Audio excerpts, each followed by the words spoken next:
Me gustaría presentarles este pequeño análisis que he hecho, tan solo unos minutos, sobre la situación en la que nos encontramos, por ejemplo, para el Standard Poor's 500 y, por supuesto, el Nasdaq, lo que pudiera ser para el resto de índices de igual forma. Sobre todo por lo que ha sucedido a lo largo de esta semana y lo que ha sucedido el propio viernes y lo más importante para los inversores, quizás no, lo más importante para los inversores es qué pasará a partir de la próxima semana. Y estamos en un punto posible de inflexión a nivel técnico y por otros datos que ahora analizaremos, en donde creo que puede ser una situación bastante interesante para los mercados y aquellos inversores que, por ejemplo, para el corto plazo buscaran algún tipo de oportunidad. Tuvimos los datos de los tipos por parte de la Reserva Federal esta semana, lo que originó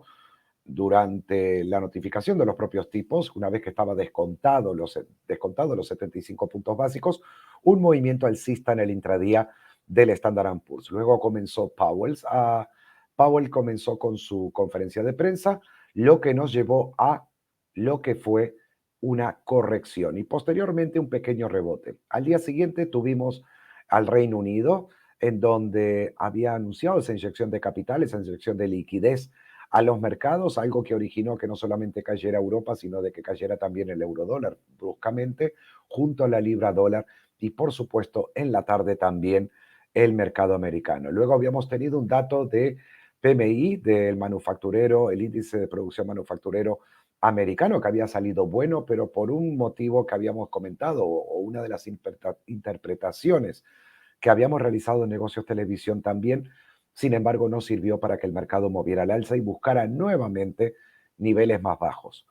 Goldman también nos sorprendía la semana pasada con su pronóstico y corrección de pronóstico desde los 4.300 hacia los 3.600 aproximadamente. Y aquí, como vemos en la imagen, y va a ser parte de lo que va a ser el resto de la presentación, vemos cómo para el 30 de septiembre teníamos el mayor posicionamiento put de cara a los 3.580, estando a 25 de septiembre, día de hoy, mañana 26, quedando tan solo 4 días, 5 contando el de hoy, para los vencimientos del 30, es muy probable de que estos vencimientos, gran parte, ya se hayan materializado con las caídas que hemos tenido el propio viernes, en torno a los 3.640 que llegó a marcar el Standard Poor's, 3.640 y poquito, que llegó a marcar el Standard Poor's, perdón, durante el cierre de la sesión bajista del viernes. Por lo tanto, puede ser que todavía quede algo a la baja, pero vamos a empezar a ver en detalle si es realmente así o si todavía pudiera haber una situación interesante. Aquí vemos en el caso del Nasdaq una zona muy cercana a la sobreventa que ya se había visto en junio, justo el 14 de junio, entre el 14 y el 17 de junio de este año, donde se habían marcado los únicos de momento, únicos y últimos mínimos del 2022 y donde la zona del RSI estaba en zona de sobreventa por debajo de los 30, algo que sucede ahora y que posteriormente originó un rebote. El último que habíamos visto, que fue durante el mes de agosto, no fue de tal magnitud, pero el de junio sí fue, llevándole desde la zona de los 11.455 aproximadamente 3.400 hacia niveles de 3.500 y un poco más también. Por lo tanto, entrando el RSI ahora en una situación similar a la de junio y a la que pudimos haber visto en agosto, vamos a ver si realmente es el nivel que estamos buscando. Por otro lado, tenemos aquí también algo que sucedió durante el mes de agosto y fue sobre todo lo que era la descorrelación respecto a los bonos a 10 años americanos. ¿Por qué digo esto? Porque en ese momento se había alcanzado un pico en los tipos del bono que luego habían cedido incidiendo con los mínimos aquí que vemos del Nasdaq también. En este momento nos encontramos en el mismo pico de los bonos, con probabilidad quizás de bajar una vez que se habían visitado los niveles cercanos a 4 durante esta semana y que ya había marcado el gráfico horario en el último cierre de Wall Street que habíamos hecho, lo estábamos comentando, que podía haber probablemente una corrección a la baja por parte de los bonos a 10 años en el corto plazo, que coincide con nuevos mínimos del Nasdaq. Y si se repite la pauta que se repitió ya en lo que fue el mes de agosto, podría también ser un indicio de un posible rebote. Y ahora vamos a ver algo más en detalle, que es sobre todo los niveles gamas en opciones y lo que puede ser un forzar quizás a los inversores a pasar a un delta agresivo alcista. Y sucede justo en la zona de los 3.600, en donde estaría el límite de este exceso de cortos que se ha podido ver a lo largo de las últimas jornadas por parte del Standard Poor's. Hay que ir un poco más atrás porque estuve defendiendo durante toda la semana y pese a lo que había sucedido después de la Fed, de que me mantengo optimista para el cierre de fin de año del Standard Poor's en niveles superiores a los que estamos viendo en este momento, y era basado también en los que habían sido los vencimientos de la cuádruple triple hora bruja del día 16 de septiembre y que teníamos que observar lo que iba a suceder. Pero bien, nos encontramos también con vencimientos de mucho menor plazo, o sea, con fechas de vencimiento anteriores o inferiores al trimestral que va a ser en diciembre y que mostraban este posicionamiento que mostraba la primera imagen de los 3.580 y 3.600, que coincide con el pronóstico bajista de Goldman rectificado esta semana, de los 4.300 a los 3.600. Bien, dicho esto, vemos cómo aquí Gamma comienza a girarse y comienza a tener debilidad por alcanzar su máximo en la zona aproximada de los 3.600 según lo vemos en la gráfica, entrando sí en un muro muy importante para los puts que serían los 3.700 en caso de ser superados. Dicho esto, la última barrera que tendrían los puts estaría en los 3.756 para en ese momento, a partir de los 3.800 aproximadamente, entrar de lleno en Gamma, lo que llevaría a niveles de 4.000 y quizás en algún momento 4.100 aproximadamente, pese a aquí Gamma podría marcar la zona de 4.300. Por lo tanto, lo que quiere decir esto, y quitando tecnicismo, es de que las correcciones fuertes que hemos vivido a lo largo de los últimos 3 días de la semana anterior, 3 días bursátiles, ya fueron demasiado bajistas para el posicionamiento que ya había previo con cortos y que se habían abierto cortos para el corto plazo, no los trimestrales de diciembre, y que al mismo tiempo, ante una ausencia de liquidez, el mercado estaba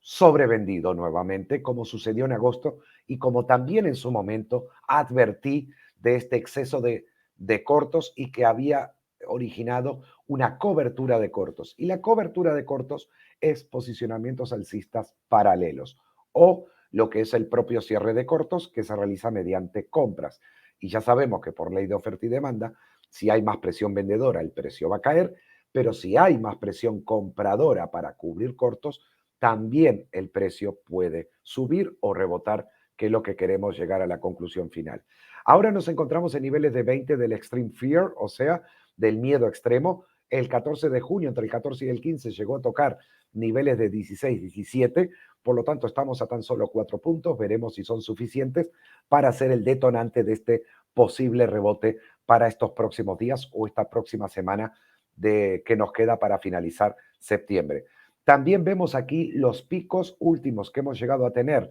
a lo largo de junio y los actuales en posicionamiento de puts, a lo que estaba comentando anteriormente sobre lo que estaba sucediendo en Gamma y lo que podría pasar con el Gamma en sobreventa y forzar a que se entrara en un delta positivo. Por lo tanto, ahora lo que estamos viendo justo en este momento es un pico nuevamente en el posicionamiento de las puts en este PTT que vemos aquí con un 1,379 de ratio aproximadamente frente a las calls y que justo cuando coincidió la última vez este mismo nivel, el Standard Poor's hizo un rebote que lo vemos aquí que duró aproximadamente desde junio hasta más o menos agosto, mediados aproximadamente, y lo vemos aquí en la línea azul que nos indicaba el pico de las puts coincidiendo con los mínimos del Standard Poor's. De hecho, si vemos el último movimiento del Standard Poor's, en la raya amarilla vemos cómo la caída fue muy brusca, la última, la realizada en estos últimos días, al mismo tiempo que si lo vemos por el que pasó en junio, coincide también para que luego hiciera una pequeña vuelta en V o W o V corta como le quieran llamar, para luego hacer un pequeño lateral y finalmente volver a romper al alza. ¿Ok? Y ahora tenemos aquí sobre todo lo que es el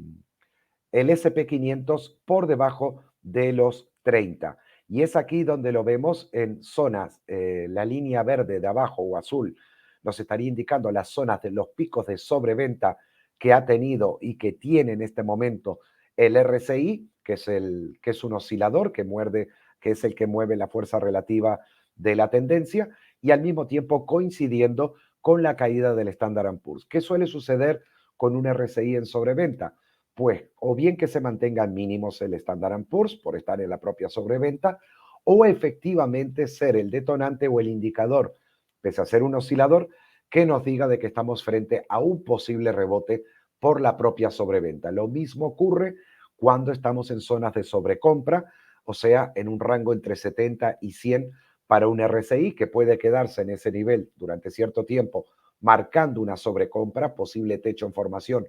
o proseguimiento de tendencia alcista, pero de que nos indica de que a medida que avanza el tiempo, aumentan las probabilidades de una corrección. De la misma forma y ahora, a medida que avanza el tiempo, en un RSI sobrevendido, sobre todo en un gráfico semanal como el actual, es que nos indica de que cada vez le queda menos para que venga un rebote alcista, independientemente de lo que dure aún esta sobreventa.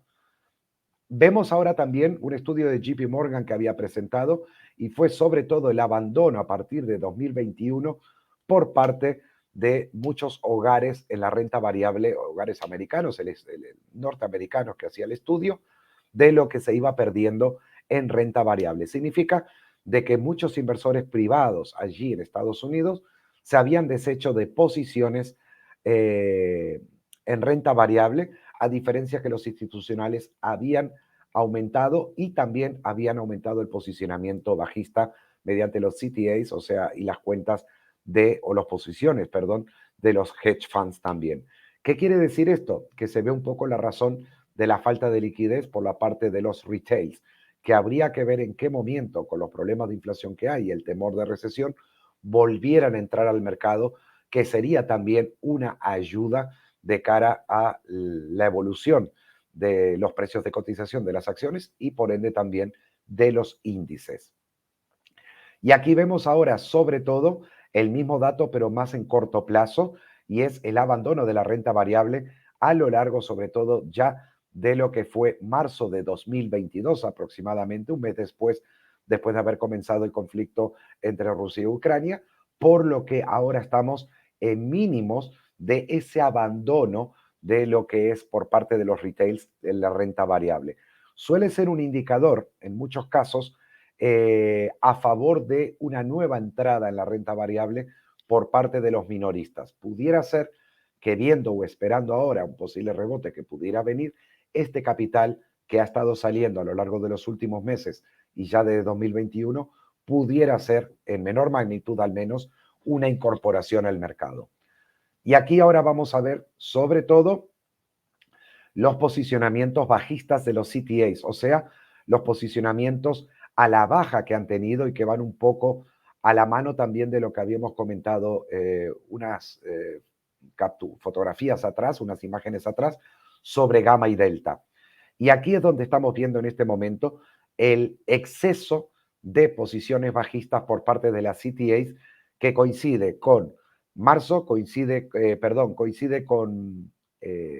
agosto y junio para los rebotes y coincide, más importante, que fue en el mes de marzo de 2020, en donde ahora estuvimos muy, muy cerca, a muy poquitos puntos de esta medición de lo que fue marzo de 2020 y estamos por debajo del nivel de mediados de agosto, desde donde fue el rebote, el último que tenemos constancia, y sobre todo del de 14 de junio también.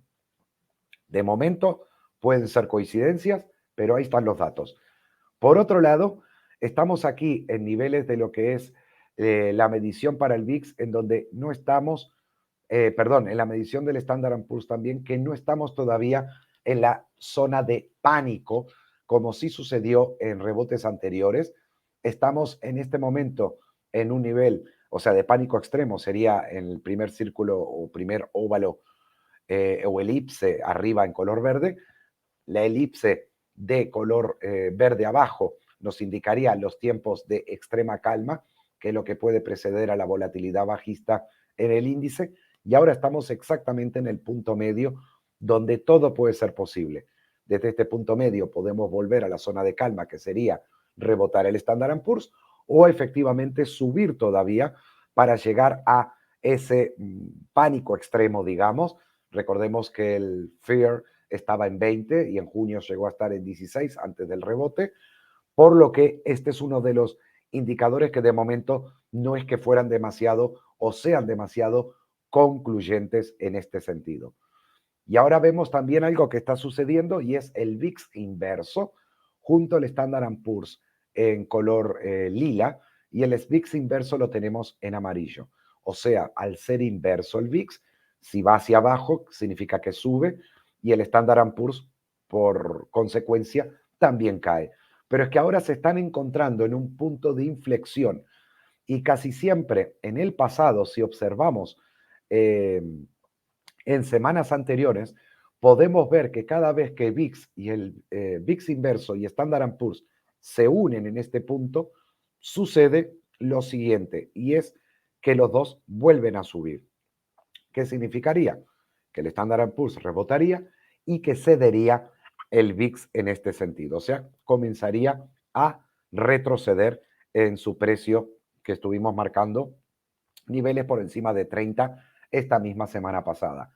Ahora vamos a ver una situación sobre todo con el cierre diario. Y aquí donde nos encontramos ya es un análisis mío particular, subjetivo por supuesto, en los diferentes niveles anteriores con un RSI en zonas cercanas a 30 o por debajo a 30, círculos amarillos marcados en la parte de abajo, coincidiendo con los mínimos marcados del Standard Poor's también en círculos amarillos. En este momento nos encontramos en un nivel muy, muy cercano a tan solo, hemos quedado muy pocos puntos de lo que fue el viernes la sesión de los mínimos del 14 de junio, que coincidía con un RSI en la zona de 30. Pero es que ahora, la última semana, el RSI llegó a perder estos 30. O sea que la sobreventa se acentúa un poco más y si hace lo que estábamos comentando anteriormente, que puede mantenerse en esta zona o caer un poco más para aumentar la sobreventa, pero que